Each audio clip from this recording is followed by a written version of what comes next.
முதலில் மாண்புமிகு தமிழக முதல்வர் அவர்களுக்கும் ஏனைய அமைச்சர்கள் மற்றும் சட்டமன்ற நாடாளுமன்ற உறுப்பினர்கள் மற்றும் கல்லூரி முதல்வர்கள், பேராசிரியர்கள், எம் மாணவ தோழர்கள் உங்கள் அத்தனை பேருக்கும் வணக்கம். என் பேரு தீபன்ராஜ். நான் லயோலா கல்லூரியில 2ஆம் ஆண்டு படிக்கிறேன். ஒரு நாடு வல்லரசாவது என்பது அந்த நாட்டில் உள்ள கோபுரங்கள் பெருகும் போது அல்ல, அந்நாட்டில் உள்ள மக்களின் அறிவு பெருகும் போது.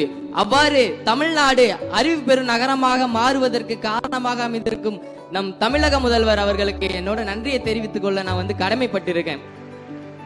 தமிழ் புதல்வன் திட்டம், சிலர் சொல்லுவாங்க 1000 ரூபாய், 1000 ரூபால என்னப்பா ஆகிற போது, அந்த 1000 ரூபாய் வச்சு என்ன பண்ணுவீங்க? முதல்ல இந்த திட்டம் யாருக்குன்னு புரிஞ்சுக்கணும். தமிழ் வழியில பயின்ற என்னை போன்ற ஏழை எளிய மாணவர்களுக்கான திட்டம்.